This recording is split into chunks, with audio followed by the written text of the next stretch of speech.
Hello there, my name is Jason Schmaltz and I'm an AMJ single pitch instructor, and today our video is going to be a little bit different in that we're not going to talk through some technical climbing solutions, but more focus on the mental side of climbing, specifically moving through the fear of falling and how that can be beneficial. Over the last, I'd say 18 to 24 months of my climbing journey, as I've expanded my objectives and gotten on bigger and bigger stuff, I found that my limitation has not been physical strength, it has not been climbing technique, but has actually been mental fears that have caused me to back off of challenges. And so in order to address that, I came across a great resource that I'd love to share with you, which is a book called The Rock Warrior's Way by Arno Ilgner. And if you don't have a copy of this book, I would recommend you pick it up. But I did want to share three key concepts that I got out of reading that book. I actually read the book twice. And I'd love to hear your thoughts on some of these concepts, or if you've read the book, if you had additional takeaways. So be sure to leave something in the comments about that. I'd like to kind of start a dialogue, because I think this mental side of climbing is a big one for a lot of people. But the first concept that the book touches on that I really connected with is breaking through plateaus by removing what the book calls power leaks. So the book wants you to be a powerful climber, meaning that you're able to dedicate all your strength and abilities to the task at hand, which is the climb. And what the book observes as power leaks are coming up with all these different what-if scenarios in your mind, whether it's pro coming out on a fall, or taking a big fall that you get hurt, or potentially hitting the ground if you fall, or the rock coming out, all these different things that there may be some validity, but our mind makes them out to be way bigger than what they really are. And what we do as we start to climb through hard stuff where we're afraid of falling is we dedicate more mental attention to those what-if scenarios, which the book calls power leaks, and very little mental attention to the actual climb. And I found, even in observing myself, I became almost like a beginner climber on hard climbs because I was thinking so much about these what-if scenarios. So the book goes through some techniques on how to remove those power leaks, which I'd like to share with you now. It's kind of a three-step technique. The first part is we want to be totally confident in the pro that we have in the wall before going through a crux section, okay? So if I'm not totally confident to fall on the pro that I have, I need to figure out a way to beef that up, because I don't want a power leak going to what if my pro comes out of the wall, because that's not really quantifiable, okay?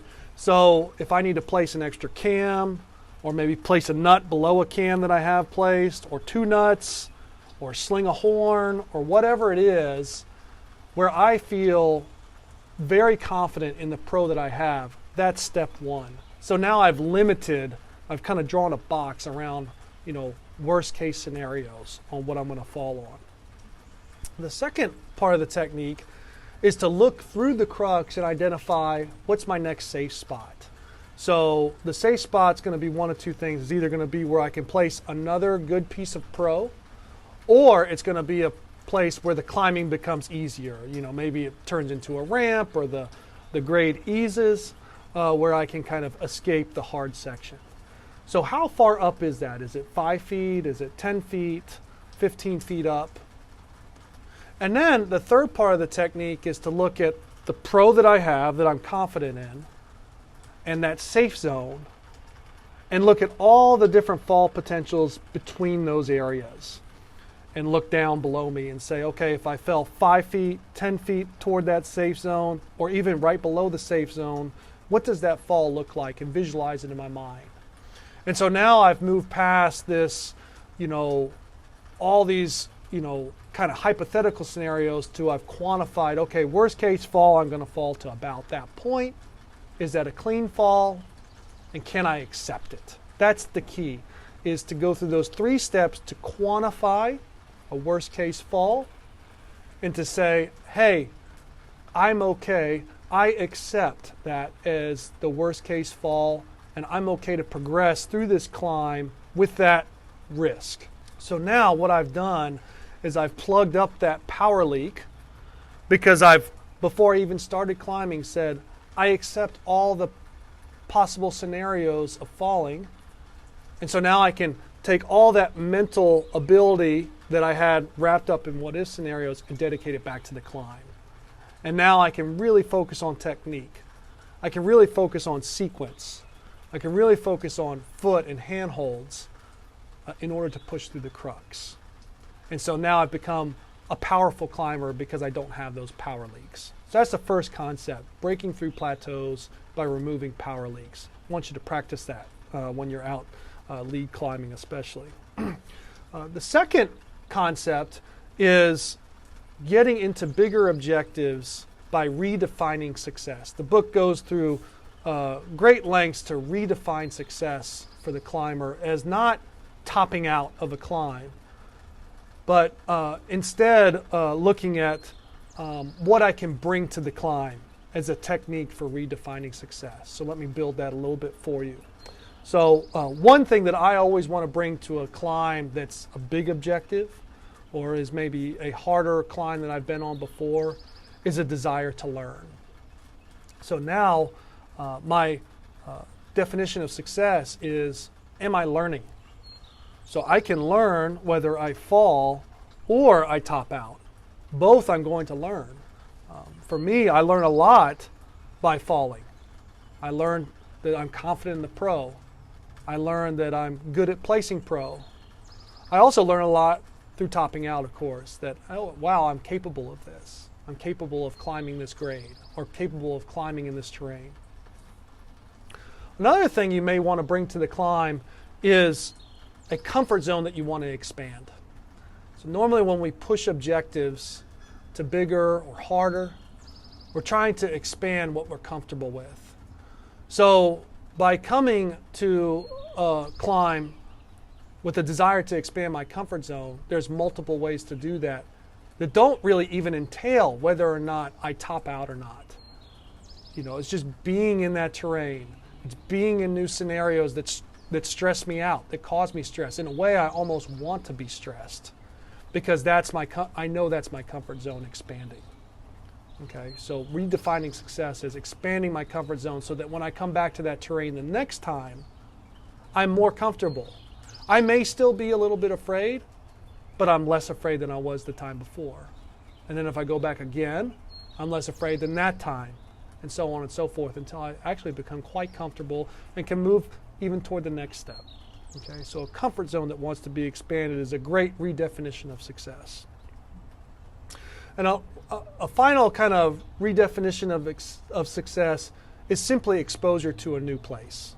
Okay, so there's so many great destinations in climbing, even in the United States or locally where you live, that being able to just get out and in those environments in and of itself is a success. Hey, I worked toward climbing in Red Rock Canyon. Hey, I worked toward climbing in Cirque of the Towers, and now I'm in Cirque of the Towers on Pingora climbing. And it almost doesn't even matter if you fall or you make a mistake or you mess up the navigation or you mess up the beta, because, hey, I am in this place and I am doing it. And I'm getting exposure to a new environment. So I encourage you to define that, kind of milestone of getting in new environments or terrains as a success point in and of itself. One thing that can help you to go through these redefinitions of success, and there's no doubt through these redefinitions there's still fear, is consider hiring a guide or pairing up with a climbing mentor that can help you expand that comfort zone faster, or that can help you expand that learning growth faster. And one thing you'll learn even in doing that is, wow, climbing is more rewarding and I can grow faster with partnerships. So I encourage you to look at that. The last concept I wanted to share with you is the concept of learning more about yourself through climbing. For me, I've come to the point in my climbing journey where my mental growth has actually started to outpace my physical growth in climbing. So what I've gained mentally, in expanding my comfort zone has outpaced what I've gained, strength-wise or climbing technique-wise. Some key points to that is learning how to control my mind versus allowing my mind to control me. Okay, so you'll notice when you get into cruxes or hard parts that you get this tunnel vision and you get this heavy breathing and over gripping, and that's your mind controlling you. And being able to observe my mind almost in a third person way or an objective way, I can see, wow, my mind is controlling me. And is there a way I can take back that control? Is there a way that I can control my mind? So really identifying those points and then going through some of the techniques that I mentioned before can help you through that.